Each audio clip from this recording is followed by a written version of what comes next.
Eu pergunto, você tem um propósito de vida? Você tem um projeto para a sua existência? O que é que arranca você todo dia da sua cama? O que é que tira você toda manhã da sua casa? O que é que faz você olhar para a sua vida, olhar para o espelho e falar para aquela pessoa que você vê no espelho: a tua vida vale a pena?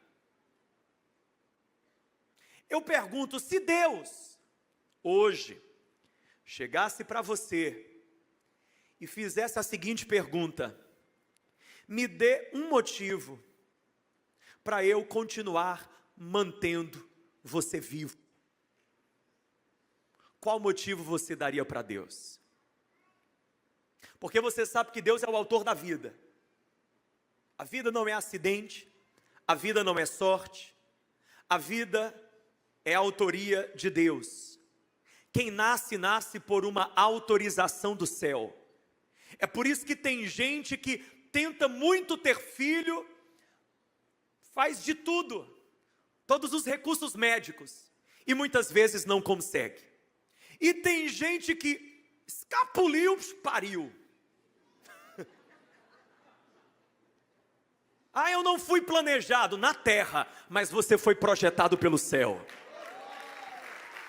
Seu pai, a sua mãe, talvez não contava com você, você não estava nos planos deles. Aí nasceu você, dizendo: não contavam com a minha astúcia. Porque a vida, ela é da autoria de Deus. Deus é o autor dela. É Deus quem dá a vida, e é Deus também quem tira. Não é o diabo. A Bíblia diz que os nossos dias estão contados. Não é no livro do inferno, é no livro de Deus. Por isso você preste bastante atenção, porque a tua senha, quem colocou o número dela foi Deus. Quem chama é Deus. Ah, pastor, eu tenho o melhor plano de saúde. Não interessa. Quando Jeová diz é a senha dele, o anjo vem e carrega sem pedir licença e sem aviso prévio. Pastor, pelo amor de Deus, a conversa começou fúnebre, calma, vai melhorar. O que eu quero dizer é que Deus, sendo o autor da vida, Ele tem essa prerrogativa de nos abordar com essa pergunta. A pergunta: me dê um motivo para eu continuar mantendo você vivo aqui. Por que eu não devo te recolher e te levar? Qual bem você faz a esse mundo, a essa gente, a tua gente? Qual bem você faz no meu reino, pelo meu reino? Qual motivo nós teríamos para dar para Deus continuar nos mantendo aqui vivos? É a pergunta do qual o sentido da sua vida? O que é que empresta sentido à tua vida? Tem um psiquiatra suíço chamado Viktor Frankl, que ele enfrentou os campos de concentração nazistas. Ele foi preso pelos nazistas, e ele passou por essa experiência horrenda, um sofrimento assim, tremendo. Ele viu pessoas definhando, ele viu homens intelectuais, homens inteligentíssimos, definhando. Ele viu homens e mulheres ricos, judeus ricos, que saíram dos seus palacetes, foram colocados em um campo de concentração, e que tudo que queriam era a poção necessária, suficiente para se manterem vivos, para sobreviver. E o Viktor Frankl, ele transforma essa sua experiência de sofrimento em uma experiência antropológica, porque ele começa a observar ele e os outros, e chega a uma conclusão. A conclusão dele foi, abre aspas, a principal preocupação da pessoa humana não consiste em obter prazer ou evitar a dor, como dizem as escolas clássicas da psicologia. Ele diz, mas antes, em ver sentido para a sua vida. Ele disse isso com base na seguinte observação. Ele notava que quem aguentava a dor, quem aguentava toda aquela privação, quem conseguia sair daquele ambiente de morte vivo, era quem tinha um sentido claro para viver. Porque quem não tinha um sentido para viver, na primeira oportunidade, para se esquivar daquele sofrimento, para cortar logo aquela agonia, arranjava um pedaço de corda, passava no pescoço e tirava a própria vida. Somente quem tinha sentido na vida, quem olhava para a própria vida e tinha um sentido claro para ela, aguentava o tranco, era resiliente, suportava a pressão e atravessava aquele problema, aquela situação. Qual o sentido para a nossa vida? Talvez se você perguntar para alguém aí do desenvolvimento humano, ele vai dizer: o sentido da vida é você atingir a mais alta performance, é você atingir o máximo do seu potencial, é você se tornar o mais produtivo, o mais eficaz possível. Há também, por exemplo, quem sabe, algum profissional da saúde mental, que vai dizer: o sentido da vida é você ter paz interior, harmonia interior, é você ter uma interioridade organizada, para que então você desfrute da vida com leveza e seja feliz.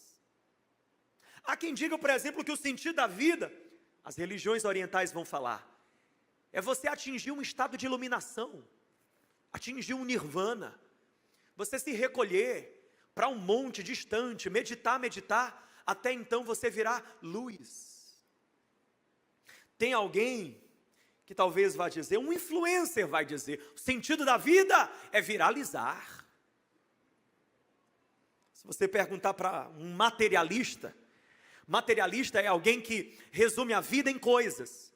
Para ele tudo que existe é coisas, só isso. Materialista não é quem tem bens materiais. Isso aí todos nós temos e devemos ser bons mordomos deles. Materialista é quem resume a vida a coisas. Se você perguntar para ele o que é a vida, ele vai dizer o que eu toco, o que eu pego, o que eu guardo, o que está no banco. Isso é a vida. A vida de um homem é isso. Um homem grande é um homem rico. Então ele vai dizer, o sentido da vida é acumular. O sentido da vida é enriquecer.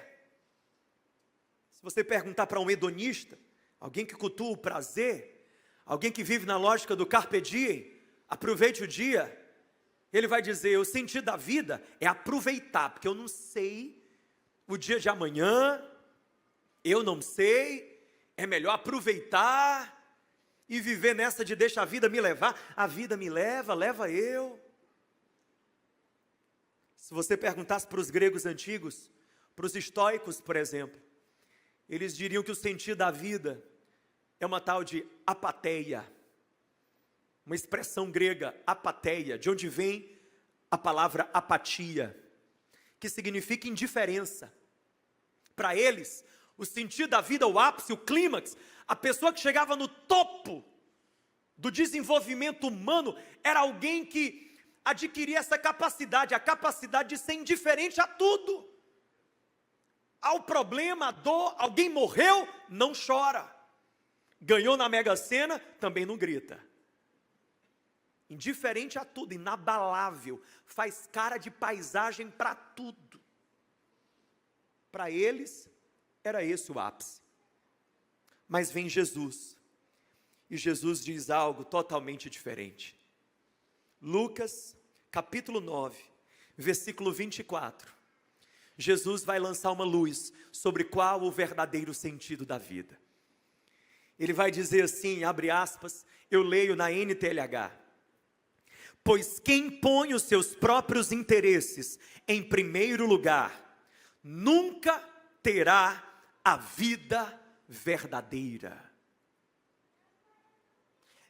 Eu vou repetir, palavras de Jesus, quem põe os seus próprios interesses em primeiro lugar, nunca terá a vida verdadeira. Mas quem esquece a si mesmo por minha causa, terá a vida verdadeira. E o que adianta ganhar o mundo inteiro, mas perder a vida verdadeira e ser destruído? Em outras traduções, aquele que quiser ganhar a sua vida deve perdê-la. Jesus disse: o sentido da vida é você perdê-la. A vida não existe para você guardá-la, preservá-la, vivê-la para você mesmo, para o teu conforto. Essa vida autocentrada, essa vida em que você é o centro, seu desejo, seus sonhos, seus projetos. Eu, antes dos outros, antes de tudo, antes de qualquer coisa. Vem Jesus e diz: não, tenha a coragem de desmontar esse castelo, porque ele é uma prisão. Perca a vida, perca a sua vida, sirva, viva para abençoar, viva para fazer o bem, viva para derramar sobre o outro o que é bom, e então você vai encontrar a verdadeira vida. Em outras palavras, se Jesus estivesse aqui hoje, eu creio que ele diria: você só dá certo amando. E na prática, isso significa pelo menos 3 coisas. Na prática, viver amando significa, no Evangelho, pelo menos 3 coisas. E eu quero que você guarde essas 3 coisas. Primeiro, viver amando é você fazer sem esperar algo em troca. Fale comigo: fazer sem esperar algo em troca. É fazer o bem sem calcular o custo e nem esperar o retorno. E isso daqui é muito na contramão da cultura do nosso tempo. Porque, bora ser sincero, bora ser honesto, nós temos uma inclinação de atender de uma maneira preferencial quem mais na frente pode nos dar alguma ajuda, benefício, favor.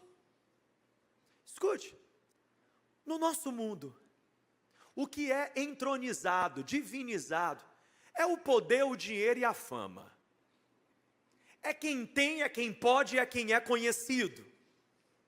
Então quem tem dinheiro, poder e fama, tem um tratamento diferente. A nossa tendência é: o celular liga, é alguém assim, a gente atende mais rápido. A gente não deixa a ligação morrer.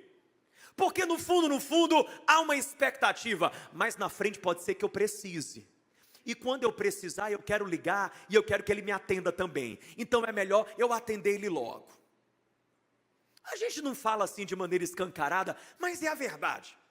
Quem não tem o que nos dar em troca, muitas vezes não ganha o nosso melhor. Eu vou repetir: quem não tem o que nos dar em troca, muitas vezes não recebe o nosso melhor. Recebe uma atenção, mas não é a melhor atenção. Recebe o nosso tempo, mas não é o melhor do nosso tempo. Pode receber o nosso recurso, mas não é o melhor do nosso recurso. É a verdade, sim ou não? Aí vem Jesus e diz assim: não. Evangelho. Você quer viver em amor? Faça sem esperar algo em troca. Sirva. Quem não pode corresponder ao seu amor? E não pode corresponder por 2 motivos. Primeiro, seja porque não tem condições de corresponder. Tem gente a quem você vai fazer o bem, que a pessoa não tem condições de te devolver aquele bem. Mas tem um segundo grupo, esse é mais sério. É quem tem condições, mas não vai te devolver aquele bem, porque não quer, porque não deseja, porque não vai com a tua cara, porque não gosta de você, porque te resiste, porque fala mal de ti, porque coloca o teu nome em grupo de WhatsApp e taca o pau. Olha aí, ó. Isso é a vida. Jesus manda a gente servir gente assim. Gente que não gosta de nós. Que é polido, que é político, que é educado, mas não nos ama. Não nos honra, não nos respeita, não nos quer bem e precisando não nos socorre. Como é o nome disso? O Evangelho chama, no Sermão do Monte, de os inimigos. Inimigo, escute bem, não é você que diz, pois é, acabei fazendo um monte de inimigo. Não, vá com calma. A Bíblia diz, no que depender de vós, tende paz com todos. O crente, o filho de Deus, o discípulo de Cristo, ele não sai por aí multiplicando inimigos de maneira intencional. A gente espalha o bem, não é o mal. Mas há pessoas que, a despeito do nosso esforço de manter com elas uma relação saudável, harmoniosa e pacífica, elas têm uma coisa no coração, conosco, com a gente. Escuta, tem gente que é assim, irmão. Tem gente que decidiu não celebrar você. Eu já falei isso aqui, repito. Escuta bem, a pior coisa é você ficar suplicando pelo aplauso de gente que decidiu não te celebrar. E eu tenho uma palavra da parte de Deus para você. Para de ficar engodado com isso. Não guarde ressentimento, não guarde mágoa. Se ocupe de construir na vida algo significativo e de valor. Quem está fazendo algo grande para a glória de Deus e que abençoa pessoas, vai ter o suporte certo, vai ter as pessoas certas, vai ter a ajuda certa. Para de querer a validação de gente que decidiu não te reconhecer. Pare de querer ser legitimado por pessoas que não querem te dar a plataforma. Fica bem com isso. Se eu estou engajado em um projeto que é de Deus, é para a glória de Deus, e é para abençoar pessoas, quem é para me ajudar, vai ajudar, quem é para aplaudir, vai aplaudir, quem é para me validar, vai validar, quem é para me encorajar, vai me encorajar, ponto final. E os demais, que Deus abençoe, siga o seu caminho, ponto. Mas Jesus diz, esses daí, você não vai falar, ó, beijo a Deus, não. Você vai se disponibilizar para servi-los e abençoá-los. Como é, Jesus? Você vai amá-los. Mateus 5, eu vou ler a Bíblia para você. Se alguém faltou o devocional na semana, hoje tu recupera os 7 dias. Mateus 5, versículo 43. Palavras de Jesus. Vocês ouviram o que foi dito. Ame os seus inimigos e odeie os seus... ame os seus amigos e odeie os seus inimigos. Vovó dizia, bateu, levou. Alguém foi criado aqui nessa filosofia? Mas eu, Jesus, lhes digo, amem os seus inimigos. Orem pelos que perseguem vocês.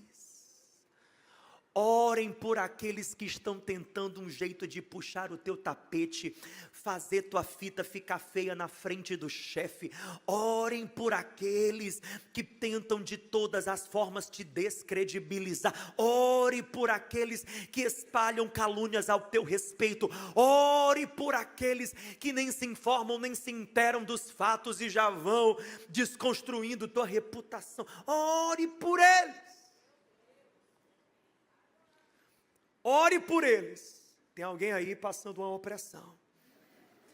Para que vocês se tornem filhos do Pai de vocês que está no céu. Calma aí, agora ficou sério. Jesus disse que eu tenho que amar e orar para aqueles que me perseguem. Por quê? Para que eu me torne filho do meu Pai que está nos céus. Jesus é bom de retórica. Jesus sabe construir um argumento. Ele primeiro lança o princípio, depois ele respalda o princípio, depois ele faz um arremate, um mata-leão e te quebra. Isso aqui é Jesus, eu vou te mostrar. Ele começa dizendo, ame os teus inimigos e abençoe quem te persegue. Por que, Jesus? Por isso aqui. Você quer ser filho do Pai Celestial? Quem aqui é filho do Pai Celestial? É filho do Pai Celestial? Pois eu vou te mostrar o DNA do teu Pai. Palavras de Jesus, continuando. Ele, o Pai, faz com que o sol brilhe sobre os bons e sobre os maus. Ele dá chuvas, tanto para os que fazem o bem, como para os que fazem o mal. Olha o argumento. Jesus respaldando o princípio. Ele está dizendo, o Pai, o DNA dele é esse. É graça. O Pai abençoa quem crê nele e quem não crê. Ele faz chover no terreno do crente, ele faz chover no terreno do ateu. Ele faz chover sobre a vida daquele que o ama e o reconhece, e ele também faz chover e abençoa. E é por isso que você vê muita gente que não ama a Deus, não honra a Deus, não busca a Deus, e é próspero e tem tantas coisas. Bênção de Deus. Deus abençoa, Deus abençoou. O nome disso é graça. Ele abençoa todos. Aí Jesus está dizendo, se o teu Pai Celestial abençoa todos, inclusive aqueles que o resistem, inclusive aqueles que não o respeitam, como é que você vai fazer diferente? Se vocês amam somente aqueles que os amam, porque esperam que Deus lhes dê alguma recompensa? Jesus continua, até os cobradores de impostos amam as pessoas que os amam. Se vocês falam somente com seus amigos, o que é que estão fazendo demais? Até os pagãos fazem isso, até aqueles que não creem fazem isso. Portanto, sejam perfeitos, fale comigo, perfeitos, assim como é perfeito o Pai de vocês que está no... Aqui é o arremate. Ele começa dizendo, ame os inimigos. Ele respalda falando, porque o Pai faz isso. E se você é um filho do Pai, carregue a natureza e o DNA desse Pai. Mas ele agora fecha dizendo, porque isso é que é ser perfeito. Sejam perfeitos como o vosso Pai é perfeito. A perfeição aqui não é sinônimo de perfeição moral, perfectibilidade moral. Jesus não está falando de perfeição no sentido de ausência de erro, ausência de falha, porque senão ele estaria nos pedindo algo que nos é impossível. A gente só vai ser gente perfeita desse jeito na glória. Mas a perfeição que ele está pedindo de nós aqui, hoje, nesse momento, é a perfeição do amor e da graça. Ele está dizendo, quer ser perfeito como o Pai é, então abençoa a pessoa que te maldiz. Ei, seja servo mesmo daquele que te ataca, daquele que é contra você, porque assim é o Pai Celestial. Como o Pai é, seja você. Como o Pai faz, faça você. Reflita a natureza do Pai, seja um espelho da natureza do teu Pai Celestial, e assim fazendo, glorifique a Deus com a tua vida. Quem está entendendo o que eu estou falando? É fácil? É nada. Tem gente que era melhor o que? Matar. Mas Jesus diz o que? Ame. Ame. Sirva. E sabe o que é que eu descobri? Eu descobri que esse é o caminho da libertação. Porque gente amargurada é gente pesada. Eu nunca vi uma pessoa amargurada que seja uma pessoa leve, em paz com a vida, consigo, com Deus. Nunca. Você está bebendo um veneno, achando que o outro vai morrer.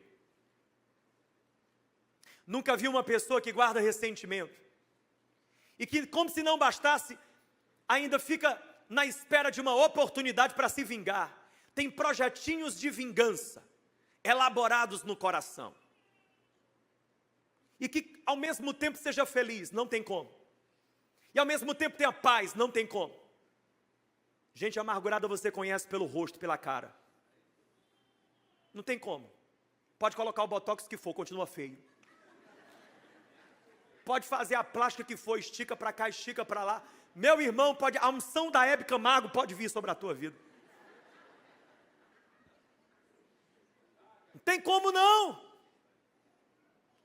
É a Bíblia que diz que o coração alegre formoseia o rosto, mas uma alma adoecida está escancarada, estampada em letras garrafais. Tem gente que na testa tem um banner, oprimido, no nome de Jesus. Quando a gente ama quem nos persegue, a gente está decretando a nossa alforria. Quando a gente abençoa quem nos maldiz, nós estamos declarando para o céu ouvir, para o inferno ouvir e para a terra ver, que nós queremos caminhar na liberdade que Deus tem para a nossa vida. E o que Deus tem para mim não pode me esperar amarrado, vinculado por uma aliança maldita de amargura e de mágoa com aquela pessoa. Não, não, não, não, não. Sem perceber, eu estou deixando ele, o inimigo, se tornar um obstáculo contínuo, constante, permanente no meu caminho. Eu não avanço porque eu estou preso a quem? Aquele que me feriu, aquele que me traiu, aquele que me machucou. Você só dá certo amando. Você só dá certo perdoando. Você só dá certo abençoando. Sua boca não foi feita para revidar mal com mal. Sua boca não foi feita para descer o nível do discurso, para então estar no mesmo nível do teu ofensor. Seu coração, meu irmão, só consegue ter saúde assim, amando, abençoando.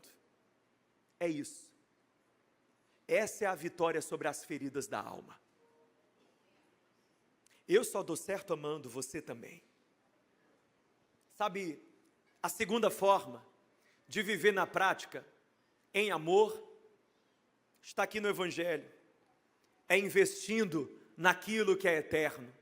Fale comigo, investir naquilo que é eterno.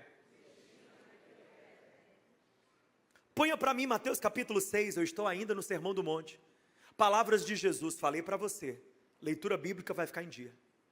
Palavras de Jesus: não ajuntem riquezas aqui na terra, onde as traças e a ferrugem destroem, onde os ladrões arrombam e roubam. Pelo contrário, ajuntem riquezas no céu, onde as traças e a ferrugem não podem destruí-las, e os ladrões não podem arrombar e roubá-las. Acaso Jesus estaria aqui defendendo o voto de miséria, de pobreza voluntário? Não, não é bem por aí. Não é bem por aí, porque enriquecer e prosperar materialmente, a Bíblia trata como uma bênção. É uma bênção. É Deus quem nos dá. É Deus quem nos abençoa, até com o material. Na oração do Pai Nosso, Jesus nos ensina a pedir pelo pão nosso. Mas é interessante, porque o pão é nosso. Se veio o pão, ele tem que ser. Se veio o pão, me ajuda a pregar, ele tem que ser nosso, compartilhado, dividido. Tudo que Deus nos dá não pode parar em nós. Tem que de alguma forma vazar e transbordar para abençoar outros. Deus nos dá para a gente usufruir, Deus nos dá para a gente fazer aquela viagem maravilhosa, Deus nos dá para a gente comer aquela massa saborosíssima, com aquele corte de carne, ao ponto para o mal, porque quem come carne ao ponto para o bem já tem um problema.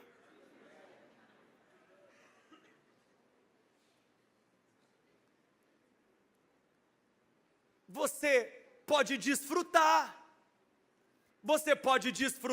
de um ambiente, de uma casa gostosa, confortável, fazer um curso, enviar os filhos para estudar, mas escute, não pode parar em nós, porque se parar em nós, fica aqui, morre nessa terra. Jesus disse, tem que fazer tesouros no céu, e a única maneira de fazer tesouros no céu, é pegando o que de Deus eu recebi, e investindo naquilo que é eterno. Por isso Jesus vai dizer, versículo 21, onde estiver o teu tesouro, ali estará o teu coração. Olha a ordem do versículo. Pois onde estiverem as vossas riquezas, ali estará o vosso. Não é onde está o coração que a riqueza estará, não. É onde está o tesouro, a riqueza, ali o coração estará. Jesus está dizendo que as riquezas, elas são o guia do coração. Jesus está dizendo que as riquezas puxam o coração.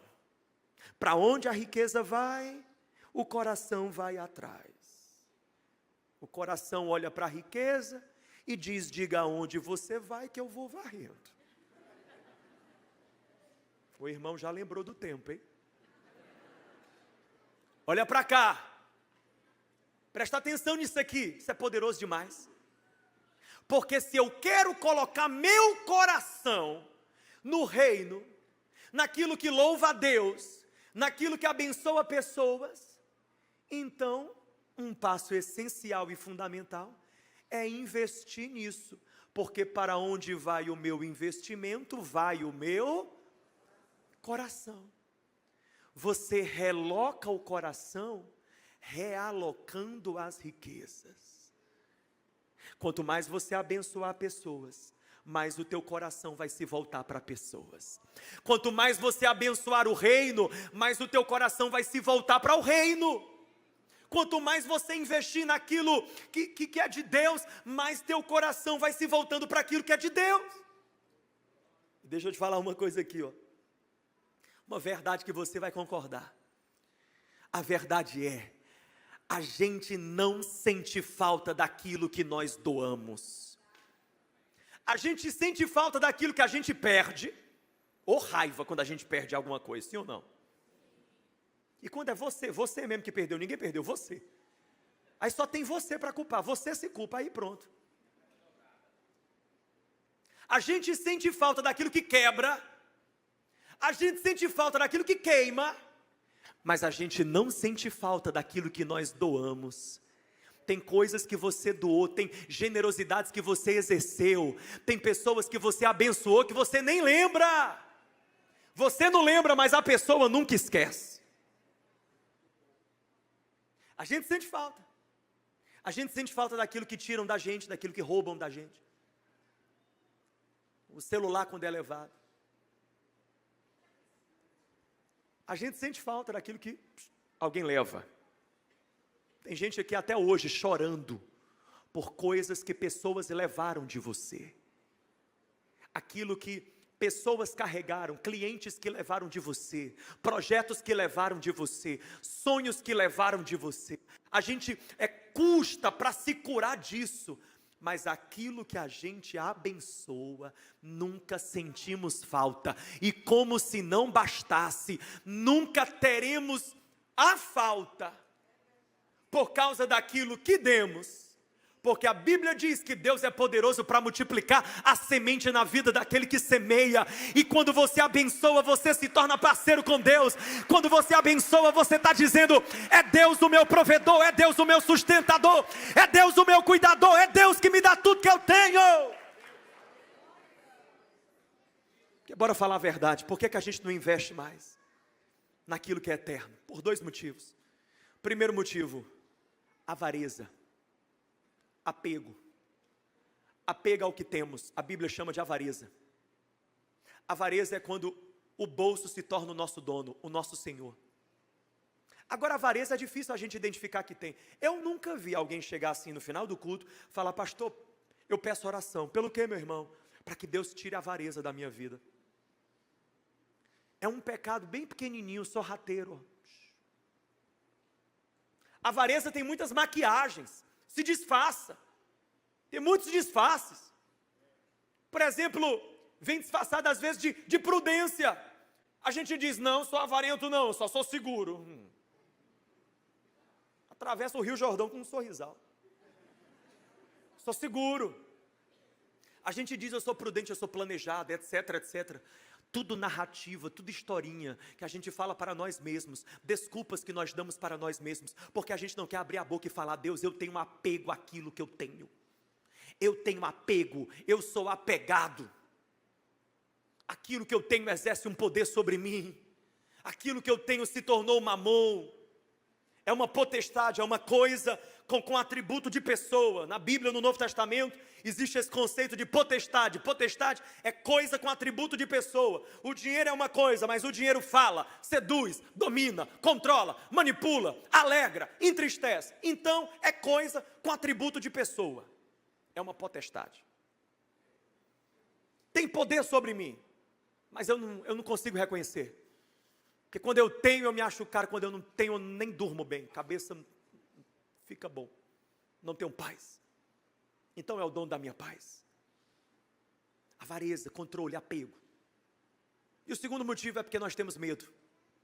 Achamos que vou dar, vou abençoar, vou investir, vai faltar. não vou ter para mim, vai faltar, a conta não vai fechar. Essa é a verdade. Sim ou não? Apego e medo, os dois maiores inimigos da nossa generosidade. É daqui, ó, é da alma.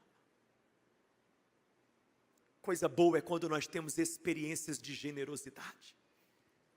Eu quero declarar sobre a sua vida experiências de generosidade, a alegria de você abençoar e ver aquela semente fazendo a diferença na vida daquela pessoa.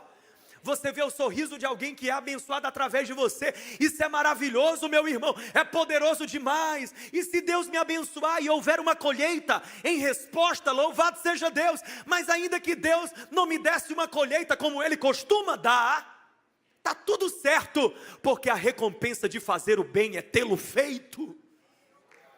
A recompensa de você abençoar é ter abençoado. Por esses dias eu passei por uma experiência exatamente assim. Eu disse: Sara, Deus está tocando no meu coração para ofertar para uma pessoa ali. Ela disse: se tem, não. Mas eu vou dar do mesmo jeito, a conta nunca fechou, nem agora que vai. Abençoei. 5 dias depois, do nada, chega uma pessoa, algo que eu tinha orado, pedido a Deus no meu secreto. A pessoa veio, foi com o objeto, não foi nem, foi com o objeto. Amigo, está aqui, ó. Deus tocou meu coração, falou comigo. Consigo nem mais usar. É para você. Sabe o que é isso? Eu disse: meu Deus. Lembrei. Houve uma semente plantada. Mas ao mesmo tempo no meu espírito veio: Senhor, ainda que não houvesse qualquer colheita, ainda que o Senhor não desse e não abençoasse, está tudo certo, louvado seja Deus, porque a maior recompensa foi saber que aquela semente vai frutificar naquela vida, vai abençoar aquela vida, que aquele investimento é um investimento eterno. Se eu tivesse colocado em uma aplicação, tinha dado dividendos, mas porque eu investi na vida de uma pessoa, vai gerar eternidade, vai gerar frutos, vai gerar graça, vai gerar obra de Deus na vida de muitas pessoas que serão alcançadas através da vida daquela pessoa. Louvado seja Deus. E assim, meu amigo, da topica eu já me livrei, ó glória. Mas se Jesus mandar a gente voltar para lá, está tudo certo, a gente vai lá, ó, balançando e dando glória no trajeto todo. Eu tenho uma pergunta para fazer para você: se eu e você, nós somos cidadãos do céu, por que é que o nosso maior patrimônio é aqui na terra? Se nós somos cidadãos do céu, o que a gente vai ganhar aqui, prosperar aqui, porque eu profetizo prosperidade na sua vida, na minha vida, na nossa vida, prosperidade sobre cada um no nome de Jesus. Mas eu quero também declarar sobre a minha vida e sobre a sua, que nada disso vai ser um fim em si mesmo, vai ser um meio para a gente completar a nossa missão de vida, que é maior do que isso, para a gente cumprir os propósitos de Deus, que são eternos e não terrenos. Que assim seja. Enquanto o louvor volta, quero encerrar com isso aqui. Se nós queremos viver em amor, precisamos viver então a natureza de quem deu a vida por nós, a natureza de Jesus. Jesus, o seu Senhor, Ele veio a esse mundo, viveu uma vida perfeita, exemplar, totalmente obediente ao Pai, somente fez o bem. Ele não ganhou uma coroa de ouro, Ele não se assentou em um trono, Ele foi para a cruz. Ele acaba em uma cruz. A gente não pode esquecer que nós seguimos um Deus crucificado. Nós seguimos um Deus que se deu.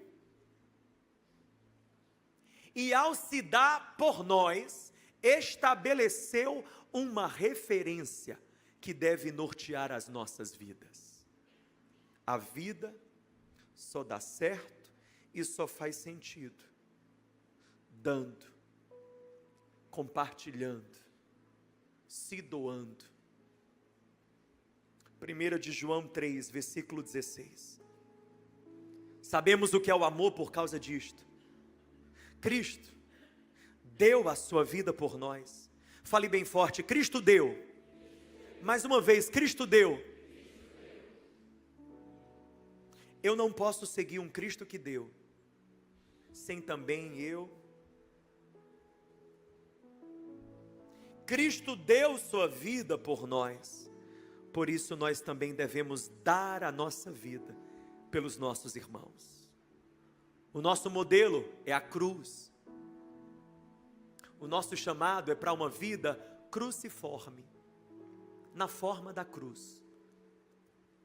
Olhe bem, os nossos testemunhos muitas vezes são testemunhos de: depois de Jesus eu ganhei. Aí a pessoa vem, pega o microfone, quero falar para os irmãos, depois que eu encontrei a Cristo, olha o que eu ganhei, eu ganhei, eu ganhei. Os nossos testemunhos deveriam ser: depois que eu encontrei a Cristo, olha o que eu entreguei, olha o que eu dei, olha o que eu perdi, olha o que eu abençoei. Meu irmão, eu quero encerrar enquanto as luzes se apagam, com uma história de Atos 9, que simboliza muito bem isso. Atos 9, versículo 36, fala sobre uma mulher, e o nome dessa mulher, Dorcas. Havia em Jope uma discípula chamada Tabita, cujo nome em grego era Dorcas. Ela se dedicava a praticar boas obras e a dar esmolas aos pobres. Naqueles dias ela ficou doente, morreu, seu corpo foi lavado, colocado em um quarto no andar superior. E como Lida ficava perto de Jope, os discípulos, ao ouvirem falar que Pedro estava ali, enviaram-lhe 2 homens que lhe rogassem: não se demore em vir até nós. E Pedro foi com eles. Quando Pedro chegou, foi levado até o quarto do andar superior. Todas as viúvas o rodearam, chorando, mostrando-lhe os vestidos e outras roupas que Dorcas tinha feito quando ainda estava com elas. Pedro mandou que todos saíssem do quarto. Depois ajoelhou-se, orou e, voltando-se para a mulher morta, disse: Tabita, levante-se.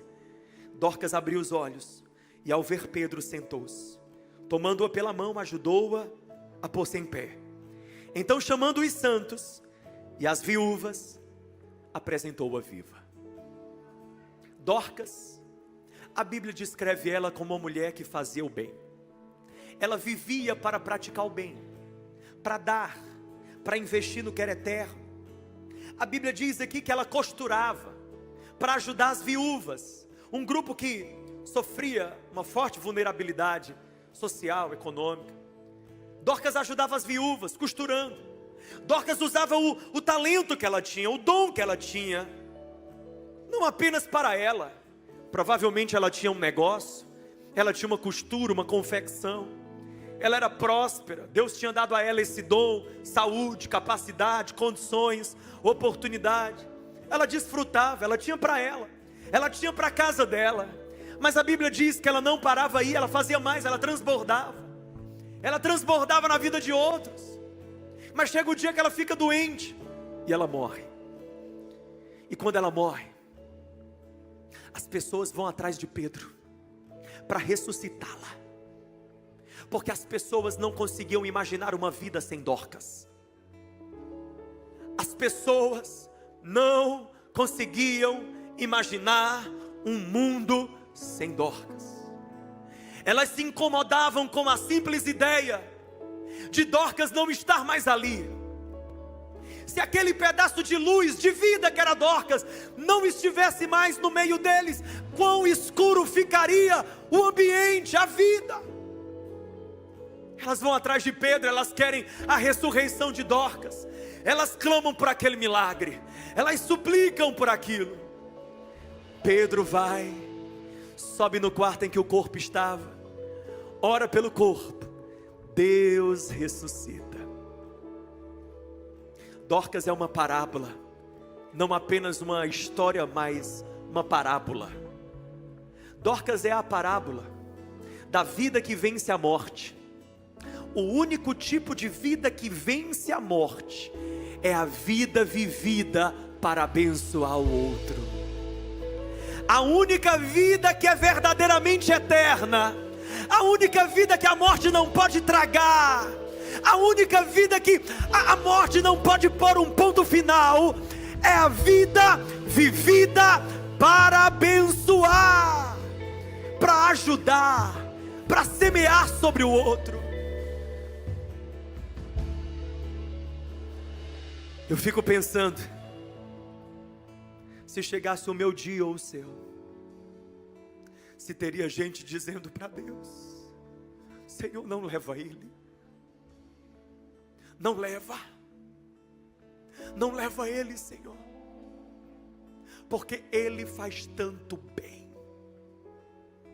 Não leva ele, porque esse mundo vai ficar mais feio sem ele, essa vida vai ficar mais dura sem ele. Não leva ele, não leva, Senhor, não leva, porque sem ele a gente vai ficar com menos graça, menos vida.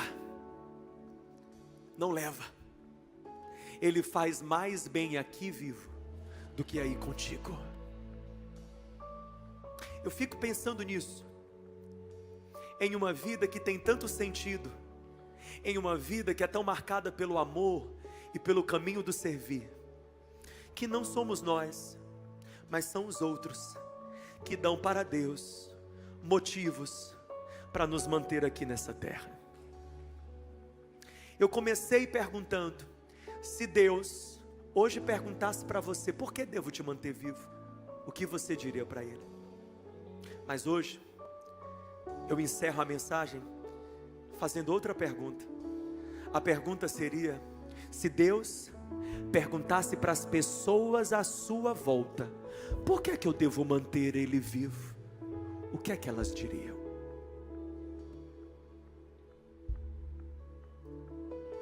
Hoje, tem um convite de Deus aqui. E o convite é nós fazermos essa oração, dizendo: sonda-me, quebranta-me, transforma-me e usa-me. E se você pode, fique de pé no seu lugar e faça dessa canção a sua oração, e peça para que Ele faça isso. Enche-me e usa-me, Senhor.